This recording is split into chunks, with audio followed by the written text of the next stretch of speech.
be Luis Salva Ladaria. We will speak about something. No, it's good. It's change the topic, right?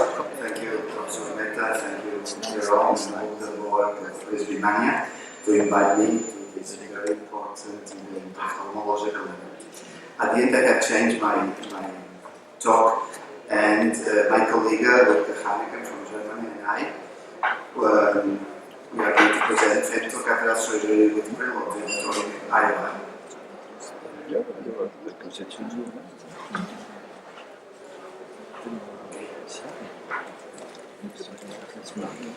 Well, nowadays catheter surgery can be done with the traditional catheter surgery. That means cataract extraction with phacoemulsification technique and IOL implantation. Or relax. Relax means refractive laser-assisted cataract surgery. That cataract surgery under the principles of refractive surgery aiming at best uncorrected visual acuity. With this relax, we can correct the spherical defect. And what about astigmatism? Astigmatism we can correct with incision localization and opposite incision, but it's not precise, and there is some doubt to work with the stability. Or limbal relaxing incision, but the precision and stability is not good.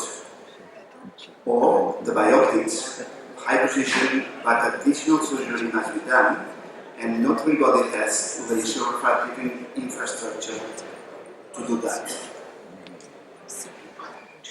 Toric IOL is seen as a very good solution for correct astigmatism. In one surgery with existing infrastructure, very good predictability, excellent stability, correction from minus 0.75 cylinder possible, even high cylinder correction is possible. On the other hand, there is higher IOL costs.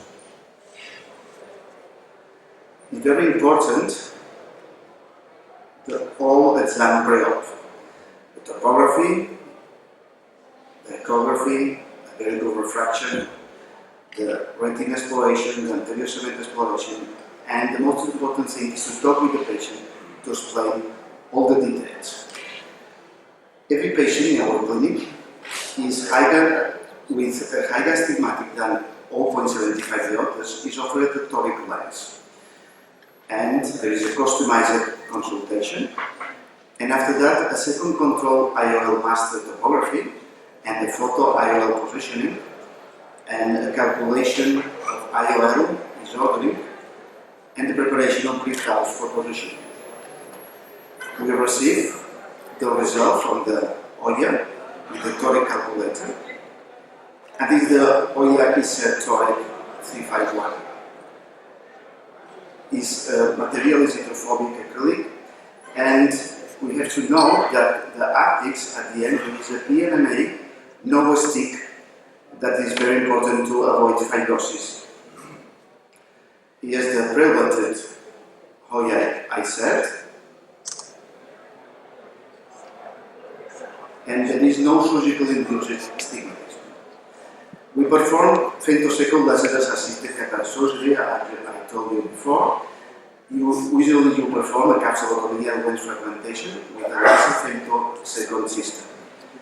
2.2 millimeters of incision in a steeper meridian, modified phaco-shock technique with high vacuum for aspiration, only mode, EVA from TORC phaco system, coaxial irrigation aspiration system, and IOL implantation in the capsule bag. The advantage of relax is mostly the capsulotomy. It's very precise, reproducible, and perfectly centered. Better, that facilitates a better and stable IOL concentration, and an ELP more predictable, and there is no IOL rotation. And when we make the fragmentation of the nucleus, there is less phaco energy, less endothelial cells loose, and faster nuclear removal. We are using, there is 4 platforms in the market. Now we are using the Lensa from Tokyo. Here there is a special program for each cataract, independent of the type of cataract. The harder, Here is a patient data. It's a male, 52 years, with a clear lens surgery, with some lens ossification. It's the mandibular surgery, and he was with a shallow anterior chamber and deep orbit, and no cooperative. The pre-op was plus 4.5 and plus 5.5. The pre-op imaging captured an axis marking. We are using the Gonio Trans, it's a free software, and it helps us very much to be sure that the lens is implanted in the true axis. Here there is the fatal laser. First of all, we are performing a very good turnaround capsulotomy.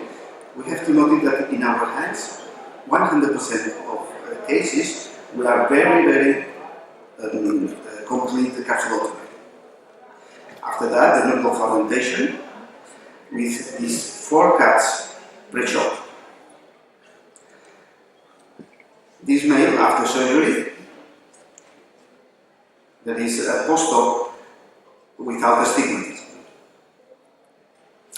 We insert the last 1 year, 351 toric in 30 surgeries, and the post-op, that is the pre-op data, varying to -2 to -4.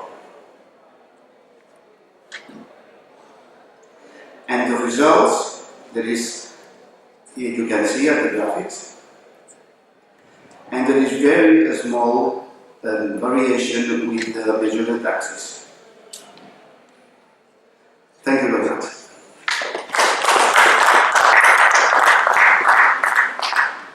Any question in the audience? Could I make a comment? Yeah, sure. You have it, guys.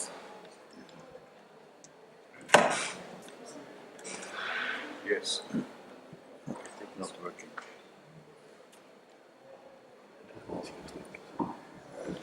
I saw all your pre-op investigations you made. I would like to ask a question to the audience over here. How many of you all do a macular OCT on all your planned multifocal lenses? Yeah, a fair amount. Yeah, almost half sitting over here. I think I have a retinal-based practice, and I can tell you that I think it's one of the most important things to do, along with the corneal topography, is to do a macular OCT on all your paying patients, because it's very important that you rule out any ILM, ERM, simple, small little things, and you will sometimes also get a surprise that a piece of pigment epithelium is missing below the fovea, and that patient's vision is not going to improve. So you are not only legally clear, but also consciously clear with your patient. I have a little comment about the astigmatism when you use a toric IOL. Dr. Hill showed that if you use the IOL master, they have only 6 points to measure the degrees. And in between, they just think about which degree you have to put the lens. And it's absolutely not the good instrument to know where you have to put the lens on the degree. And the X-Stride biometry is quite better, and now you have a new system with a lot of light to catch all from each 5 degrees where you have to put the lenses. And it's quite better. And it shows also that you have to compare the pentacam topography with your OR system, and you have to really know exactly the degree where you put the lens. It's very important. Yeah, sure. We always combine the pentacam study with, not in this case, the IO master, when using the Aladdin front door. With both, I think we can achieve better results. And we have seen in another study that we have done in Switzerland that if you do an incision more than 2.2, you induce an astigmatism. And if you use a 4 millimeters incision, then at the time it will change your astigmatism. And if you use the steepest curve, it's not a good idea because it changes over the time. That's why in one of my studies I tried to do the trimix, which is a corneoscleral incision, very far and temporal, so you have your astigmatism before and after, which doesn't change anything. And that's something very, very important to think about when you do your incision. Louis, as a small memory, adding to your overweights when you go back home with the luggage, please accept this from my advance. Thank you.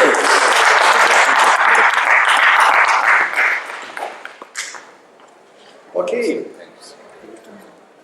And we have another memento, Magda. I will give you a memento also. No, I give it. I can understand why he wants to give it, yeah.